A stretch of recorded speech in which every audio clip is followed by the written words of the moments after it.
George Kilpatrick Inspiration for the Nation, celebrating people we feel good about. Kyle Bass is the resident playwright at Syracuse Stage, and they are kicking off their 24-25 season way earlier than expected, right? Because I was like, wait, this is coming up right now? But yes, on August 2nd, there'll be a two-night only presentation of Citizen James in partnership with the 100 Black Men.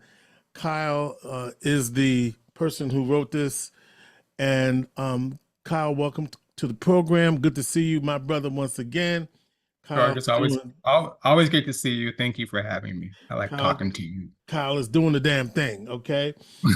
So tell us about Citizen James on the Young Man Without a Country and its obviously relationship to James Baldwin. Yeah, so Citizen James, or The Young Man Without a Country. I was commissioned to write this play by Syracuse Stage back, oh my goodness, 2019 was the commission. And so I really began writing it in earnest in 2020, and we know what happened then. So it was written in sort of the crucible of the pandemic, in the stain of the police murder of George Floyd. And so it's a piece about difficult times set in 1948 that was written in difficult times in 2020, 21. But I was really interested as we approached the centenary of James Baldwin's birth. And that's why we're opening our two-night presentation on August 2nd, which is his 100th birthday. So we were approaching that, and I was really interested in commemorating this American genius. And I had written a play that featured James Baldwin previously, Baldwin versus Buckley, The Faith of Our Fathers, in which I dramatized their famous debate at Oxford, put that on stage. And you didn't change a word, right? No, not in that I didn't. No, it was all their language, just me sort of restitching it and doing my thing with it. Because that debate was so theatrical, just as an event, right? Yeah, and those two people, Baldwin and Buckley, each had a very theatrical presence about them, very charismatic men in very different ways, but very charismatic men, particularly in the use of language. But I was interested in James Baldwin before he was James Baldwin, before the world knew him, before the world had ever read anything he'd written. And so I decided that I was going to set my play, Citizen James or The Young Man Without a Country, on the Thursday night in November in 1948 when he left this country. And so the play opens and we catch him at LaGuardia Airport, awaiting his flight to Europe. And he is essentially a refugee from his own country. He knows that if he stays, he will kill somebody or he will be killed. He will be driven mad by white supremacy. He will be driven mad by the disregard of the Black person by the American ideal. I'll say that. So so we meet a 24-year-old James Baldwin. He hasn't written a thing. No one knows who he is. I mean, his family does, of course, but he's not yet sort of the world famous writer, American expat, prophet that he becomes. And that has us here talking about him now. I mean, and I'm right now as we're talking, the poetry, the prophecy of, you could pick up a Baldwin text right now and read exactly what's going on right now. Yes. I mean, written back in 62, 63, 64. I mean, you can literally, and you're like, yep, and yet, what are you finding before he becomes that? Well, he was always that. So let me reframe that. Yeah. What are you finding about him in that space? Because you're right, he goes over to Europe and he writes many of his what we learned to be his brilliance from over there. Right. What was curious about before him, but as he's catching his flight? What was it about that, and what were you looking to find? Um, he's literally running for his life, Mm-hmm. right? And so I was interested in sort of seeding this moment with what would sort of bloom and become sort of his concerns in his writing that we all know and we all talk about. Mm-hmm. But more than anything, I wanted to meet a young man in crisis. I wanted to meet a young man. I wanted to introduce to the audience. I wanted to meet him first, so I had to write him. And then and then my hope is that the audience meets a brilliant young man who hasn't quite yet tamed his rage the way he goes on to in his work. And I say tame, and I don't mean sort of dismiss it, but I mean to use it as effectively as a fuel for his creativity. He understood the creative value of rage, but he also knew how to present it. And that his work simply isn't like a screed of a disappointed person, right? It's informed. He knew his America like no other writer. And I think at the same time that he was running from America, what was in him, and I tried to capture in the play, is the deep sorrow he feels that he must leave his country, a country that he actually loves, Right. because he loves the idea of what it could be if only it would get over itself. You know what I mean? Right. Right. He understands that he's not gloom and doom. Ultimately, he's not a pessimist, right? In so many ways, he's a romantic, Mm. right? But he's not naive. He doesn't have the naivete that romance sometimes is, in the company of. So I wanted to sort of capture this young James Baldwin, still, still with the raw and the hurt at the surface, right? Before it's completely sort of thought about and intellectualized and then moved back through his emotionality and then like given to us as, a gift, right?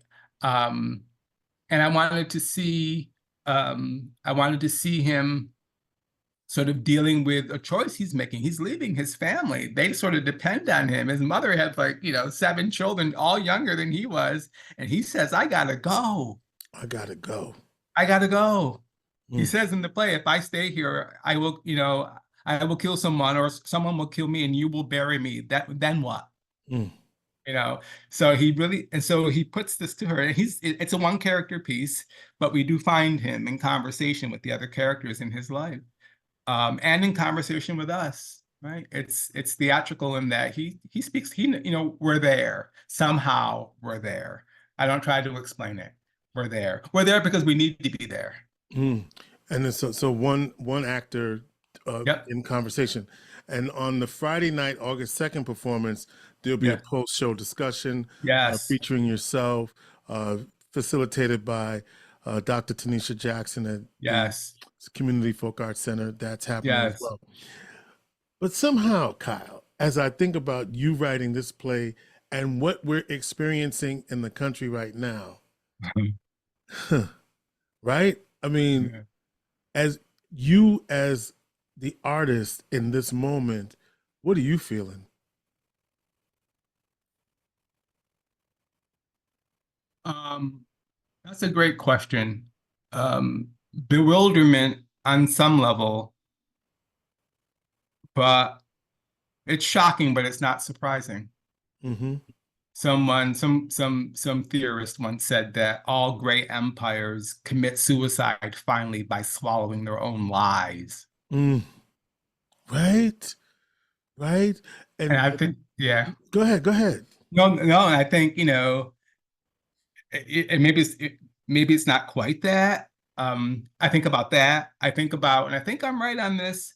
I think about the fact that the United States of America is the only country that has had a civil war that hasn't had another. Mm.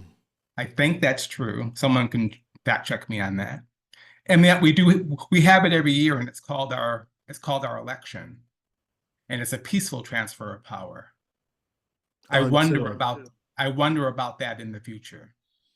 and I mean, this week as we have this Yeah. conversation, we are the GOP convention renominating Donald Trump, and you listen to the what's being said, it goes back to what you just said about lies upon lies. I mean, just made up stuff, and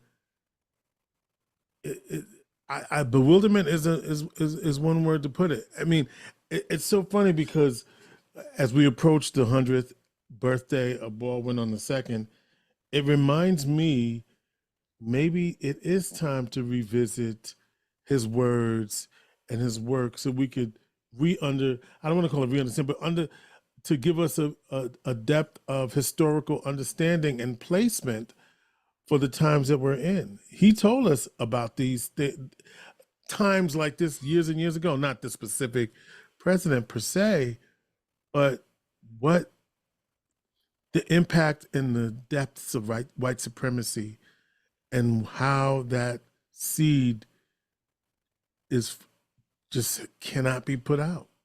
That's exactly right. And that he knew that if America didn't let go of the myth of itself, that it was going to go a bad way. It was going to go a bad way. So yeah, I think it was interesting because I thought, oh, after the events of last weekend, when the attempted assassination of Donald J. Trump, I thought about, wow, how does this play read now?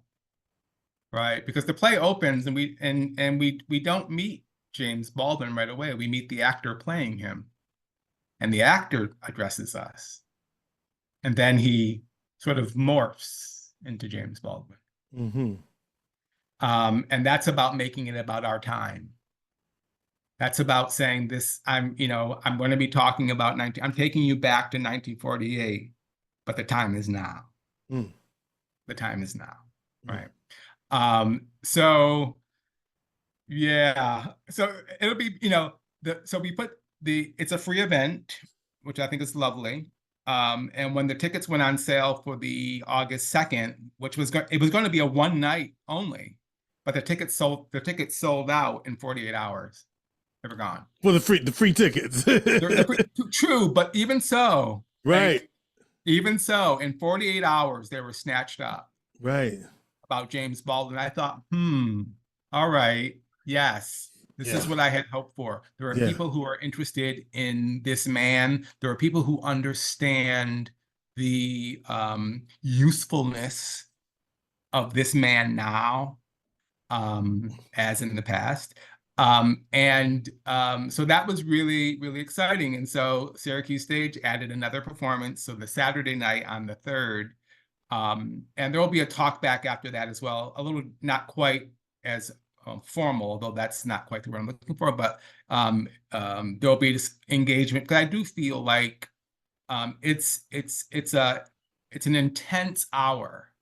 It's a nonstop emotional train for an hour. And it's a real workout for the actor. And ultimately, I believe it's a workout for the audience.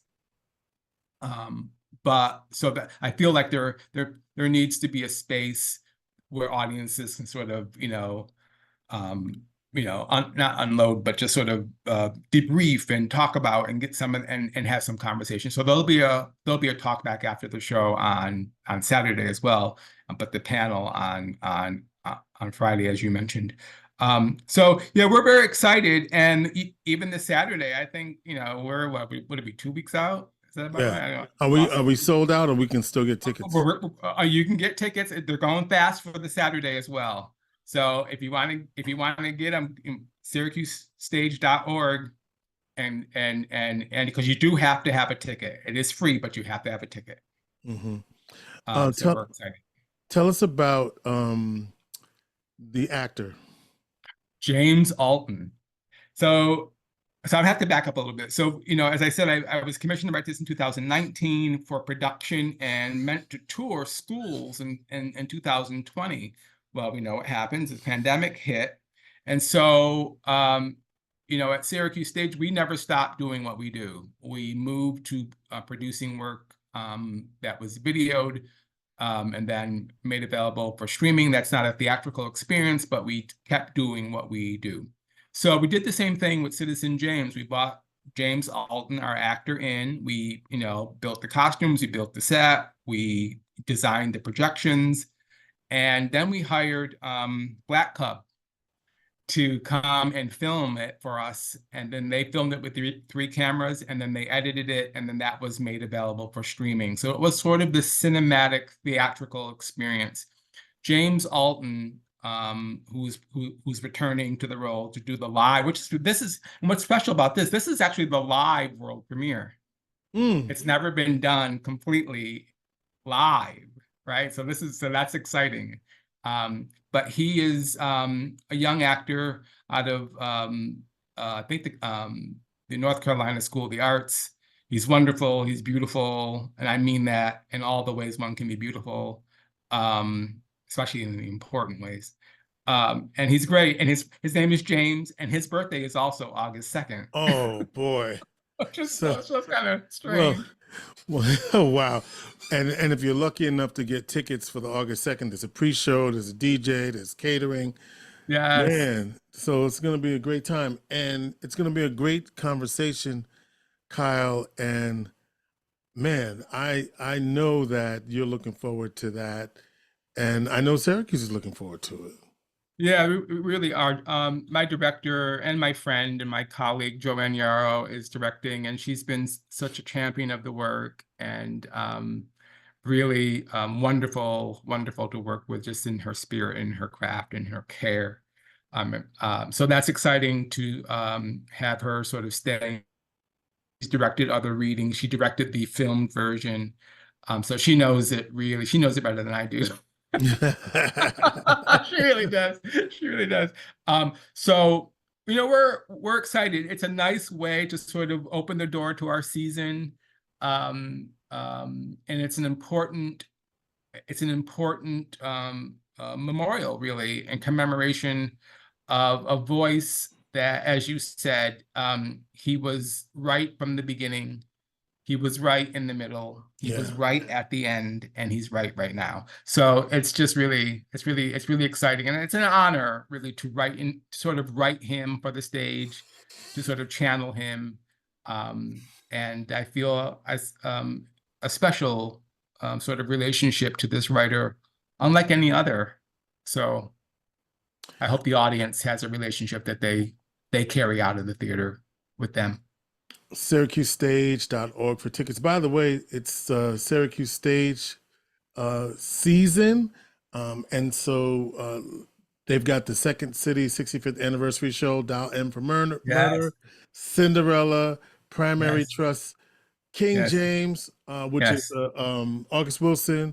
And King James. Duh. Okay, sorry. Yeah, that's all right. That's good. I love theater. No, this is a King James is a play about two friends in Cleveland who form a friendship around their fandom for James LeBron.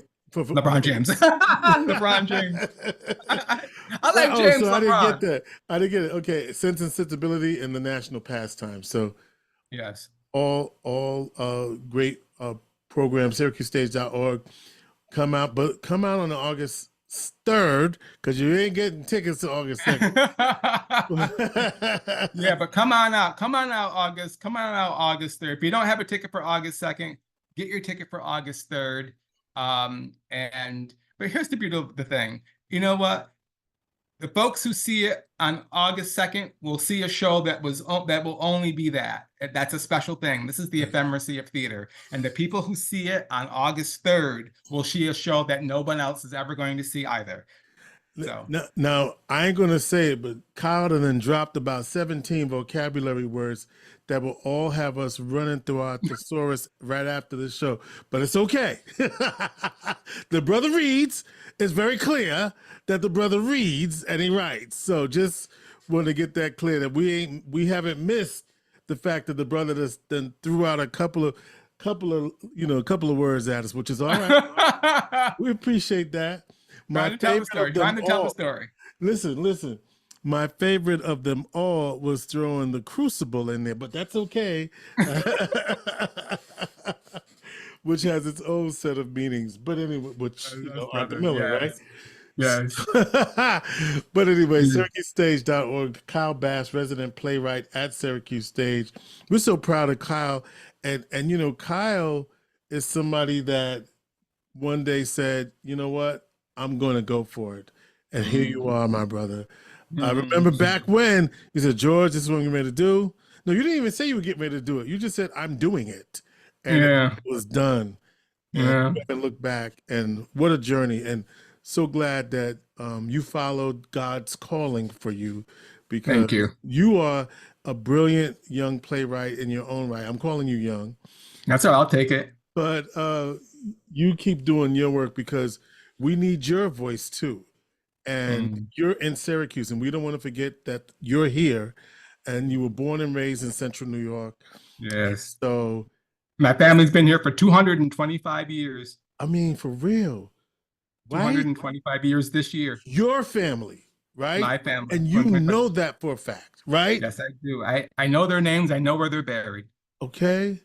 225 years of history.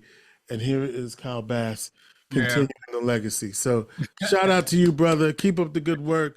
George, thank you, brother. Thank you for all you do. All you do. Appreciate you. And again, Citizen James, a young man without a country, Syracuse Stage, August 2nd and 3rd.